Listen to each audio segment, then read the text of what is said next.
This is Healing a Nation. I'm your host, Eric Goepel, founder of the Veterans Cannabis Coalition. With me today is Joe Aaron, founder of MJ's Therapeutic Brands, a licensed cannabis operator in the state of California. But first, a word from our sponsors. Ojai Energetics has the most advanced water-soluble CBD on the market. Its fast-acting, most viable products are made without synthetics. Most users feel the benefits with proper dosage in under 30 seconds, not 30 minutes like a regular CBD-rich oil. Their products are created using organic ingredients and regenerative farming practices benefiting both people and the planet. Ojai Energetics provides CBD users with a dependable bridge to optimal living, promoting everyday health and well-being. To see their products, visit OhioEnergetics.com. And to learn more about their current investment opportunity, visit their profile in the Wrazel investment marketplace at Wrazel.com. Welcome back to Healing of a Nation. With me again is Joe Aaron. So, Joe, I know you've been in the cannabis space for many years at this point. And you've had I think, a very interesting career trajectory. And as someone who has seen both sides of both medical legalization in the state of California as well as adult use legalization, if you wouldn't mind, getting into some of your background and Sure. and addressing and talking on some of that. Yeah, so I started in the cannabis market in 2010. That was what was called the 215 market.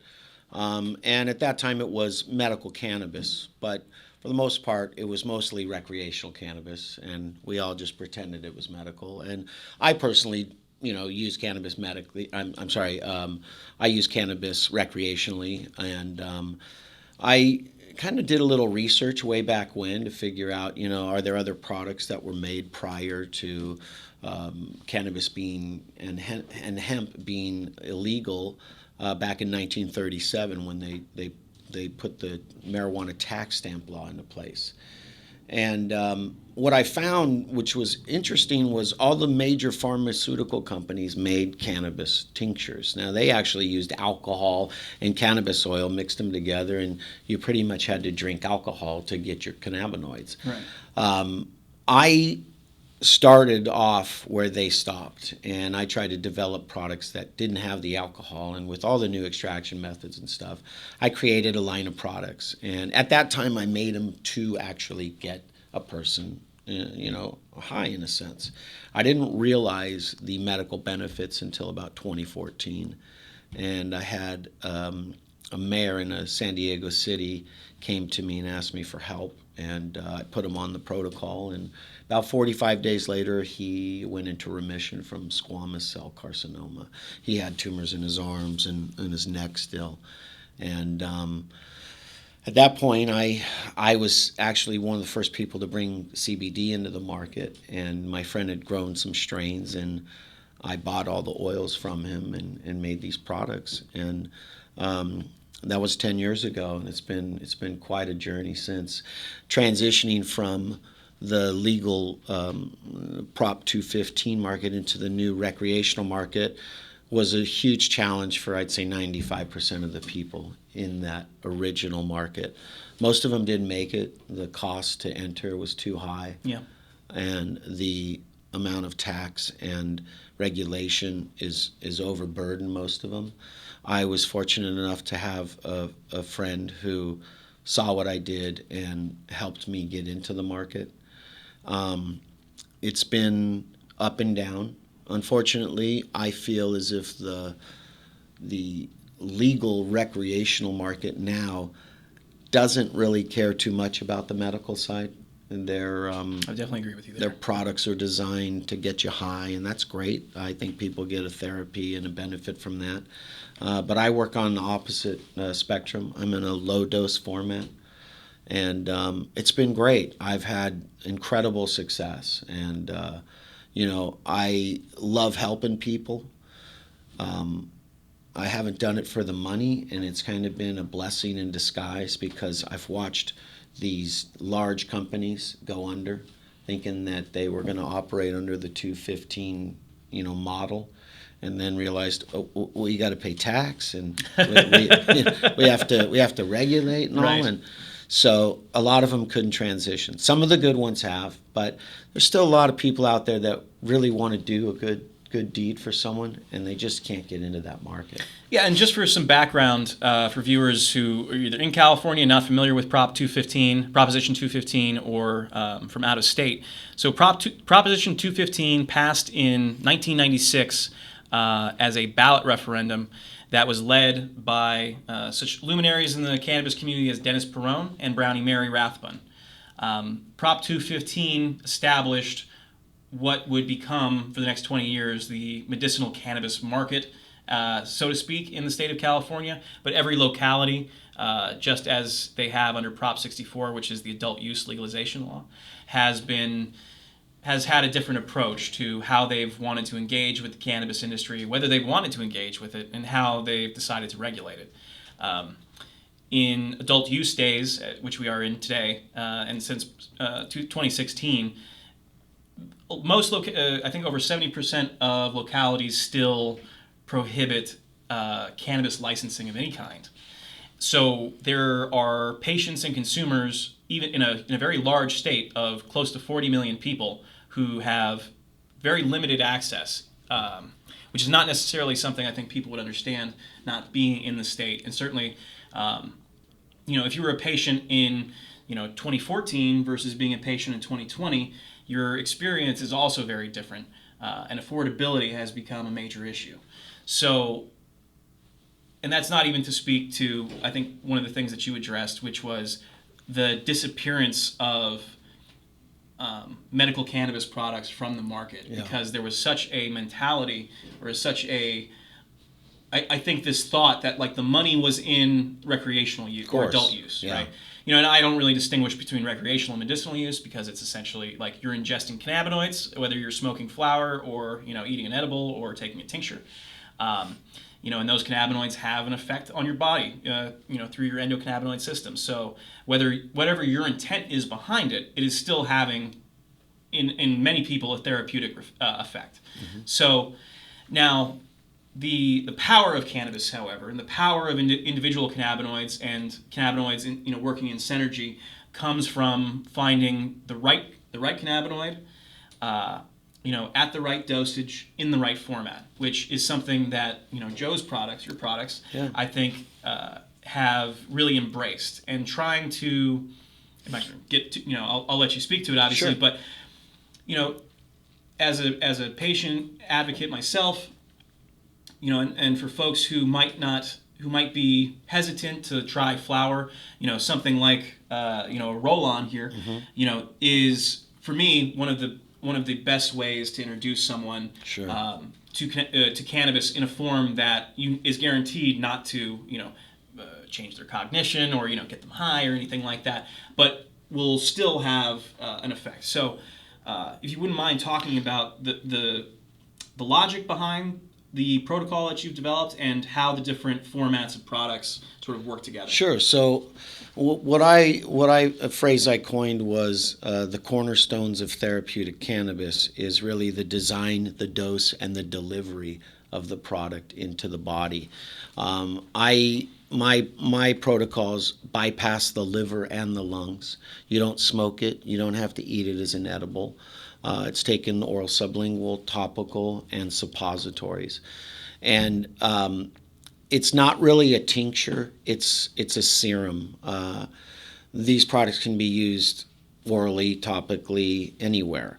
A tincture, which is really more or less a liquid edible, actually breaks down in the liver. And I've had so much success by bypassing the liver and the lungs that I don't want to change my formulations anymore because they work. Right.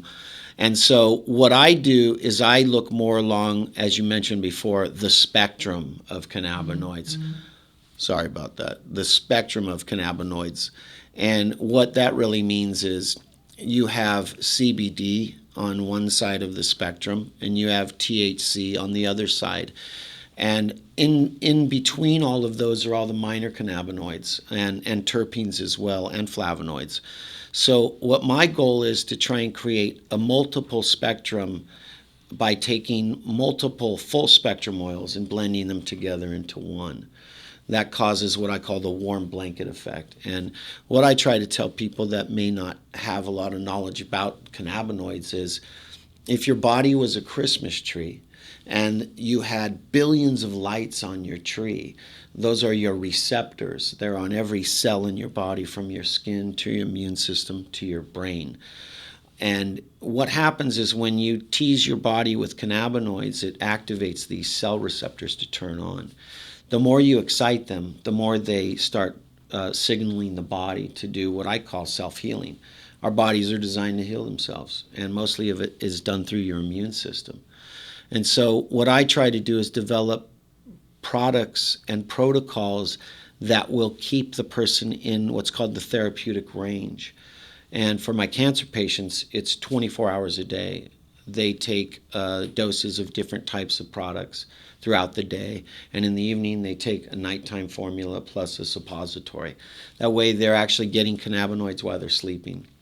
And by doing so, I'm keeping a patient in their perfect state, their perfect range. And when you do that, the cannabinoids and the system actually regulate, modulate your immune system.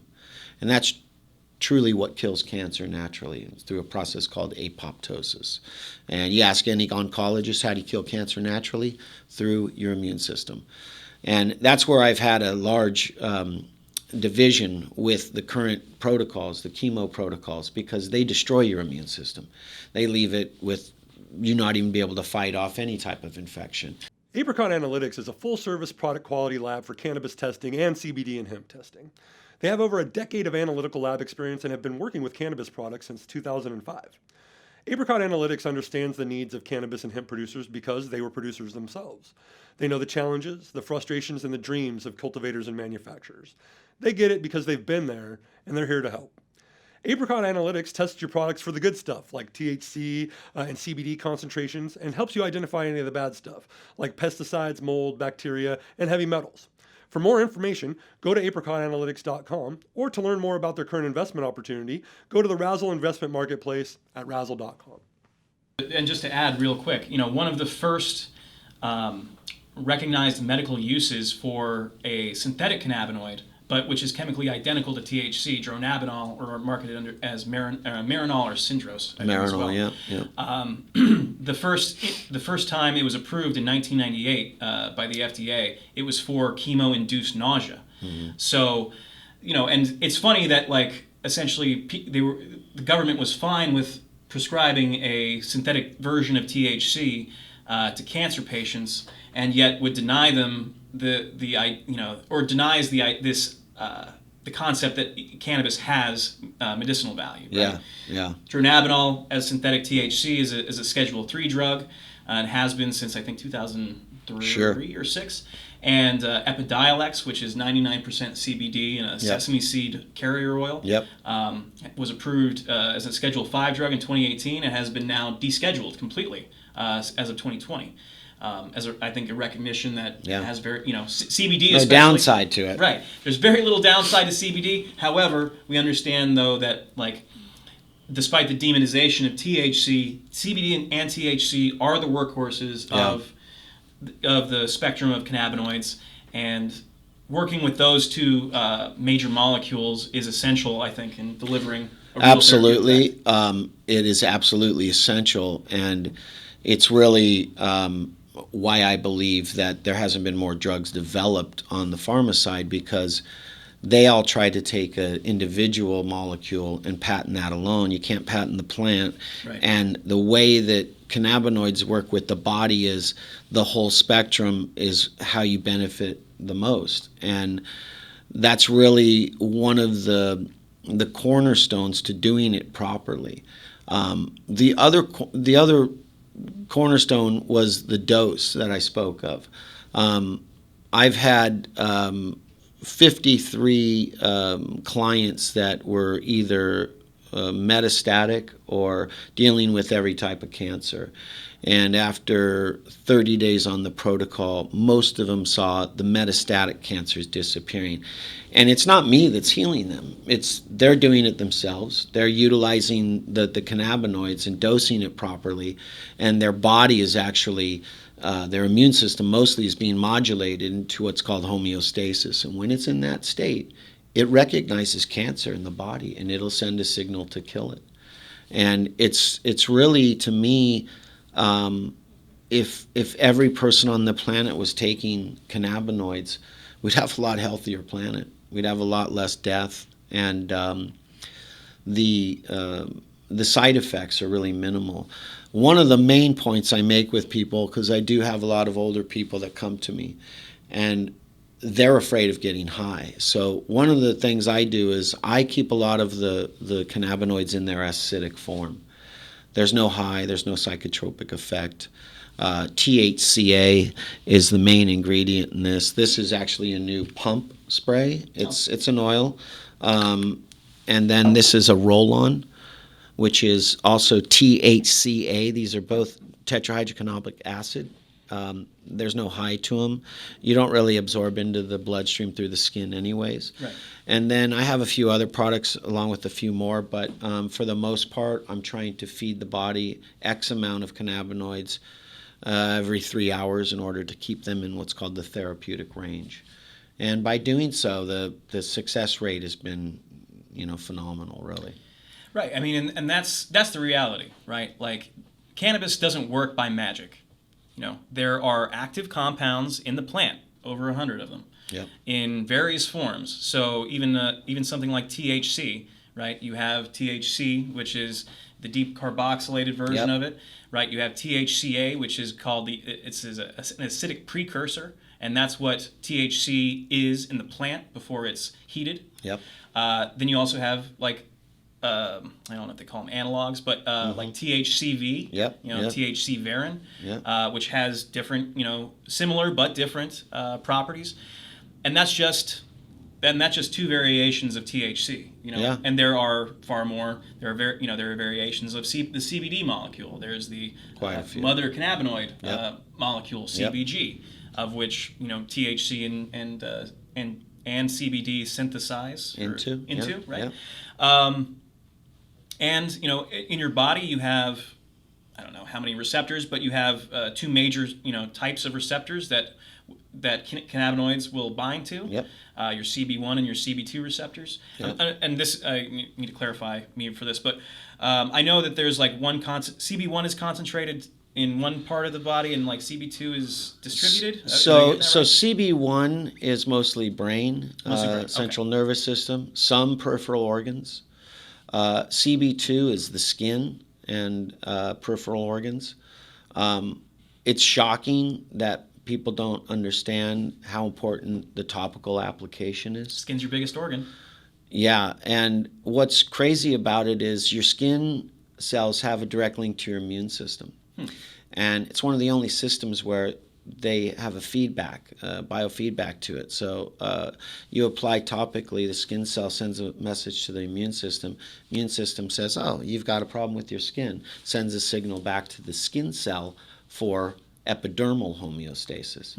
So when you think of the cosmetic industry and anti-aging industry, cannabinoids are the holy grail for that. And, I've seen some pretty crazy skin disorders that I've helped people with where they've tried everything and nothing worked. And in some cases, in 4 days, the guy's cleared his psoriasis that was so bad. And it's amazing. So the receptor binding is very important. And you mentioned how many, there's billions of receptors in our body for cannabinoids. In fact, more than any other compound on the planet. And there's really two, thoughts on that. A lot of people think that the more cannabis you take, the better off you are in a medical sense, but it's actually the opposite. In order to Diminishing returns, essentially. Yeah. So I was mentioning earlier, when you overdose on cannabis, and I don't mean you die from it, because you can't, because our receptors actually will shut down. It's called downregulation. Right. And when you overfeed your body with cannabinoids, they turn off. So not only does it stop you from getting any higher or overdosing, but it also turns off the healing mechanism from what I've seen. And so my path is tease the body as opposed to flooding it. And when you tease it, it activates a lot faster, it turns on a lot quicker, and it stays on longer. That was part one of our conversation with Joe Aaron. Please tune in again for our second part. My name is Eric Goepel, and this is Healing of a Nation.